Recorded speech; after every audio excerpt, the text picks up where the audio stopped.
নমস্কাৰ আজি আপোনালোকক আকৌ স্বাগতম জনাইছো মোৰ অন্য এটি ভিডিঅ'লৈ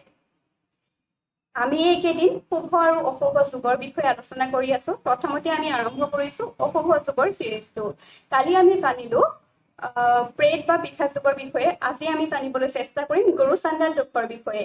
যেতিয়া গুৰু আৰু ৰাহু একেলগে কুণ্ডলীত অৱস্থান কৰে একেটা ভাৱতে অথবা দৃষ্টি সমন্বয় ঘটে তেতিয়া গুৰু চাণ্ডাল দুখৰ সৃষ্টি হয় এই দুখ লগ্ন ভাৱত নৱম ভাৱত আৰু পঞ্চম এই তিনিটা ভাৱত অধিক ব্যক্তিক্ৰম বা অধিক বিৰূপ প্ৰভাৱশালী হ'ব পাৰে অৰ্থাৎ এইকেইটা ভাৱত যদি কেনেবাকৈ গুৰু চাণ্ডাল দুখ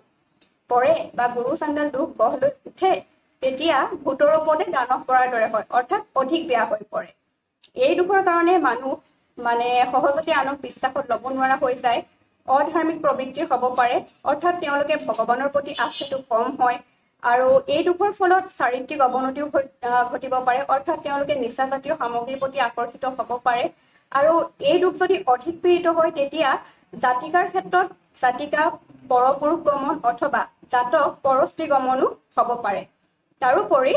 এই দুখৰ ফলত মিছাকৈ কোৰ্ট কাছাৰী চক্কৰত পৰে মিছা বদনাম বা অপজক হয় সম্পদ নাশ হয় চুৰি হয় এনেকুৱা ধৰণৰ ঘটনাবিলাক হৈ পৰে তাৰোপৰি জাতকৰ জীৱন একেবাৰে বিশৃংখলিত হৈ পৰিব পাৰে আৰু এই যুগৰ কাৰণে সন্তান ধাৰণতো সমস্যাৰ সৃষ্টি হয় দাম্পত্য জীৱনত সুখৰ অভাৱ হয় মানসিকভাৱে জাতক জাতিকা ভাঙি পৰিব পাৰে এই দুখৰ প্ৰতিকাৰৰ উপায়সমূহ মই আপোনালোকক জনাবলৈ গৈ আছো প্ৰথম কথা আমি যদি গায়ত্ৰী মন্ত্ৰ প্ৰতিদিনে জপ কৰোঁ 108 বাৰকৈ তেতিয়া এই দুখৰ পৰা পৰিত্ৰাণ পাব পাৰিম তাৰোপৰি যদি গুৰুবাৰে অৰ্থাৎ বৃহস্পতিবাৰে কলগছ বা কলপুলি ৰোপণ কৰি পেলাই প্ৰতি বৃহস্পতিবাৰে তাত জল অৰ্পণ কৰে তেতিয়াও এই দুখৰ পৰিমাণ বহু পৰিমাণে কমি যায় গৰুক শুকান ৰুটিৰ সৈতে ঘিউ মিহলাই খোৱালেও এই দুখৰ পৰিত্ৰাণ হয় তাৰোপৰি যদি কোনো ধাৰ্মিক অনুষ্ঠানত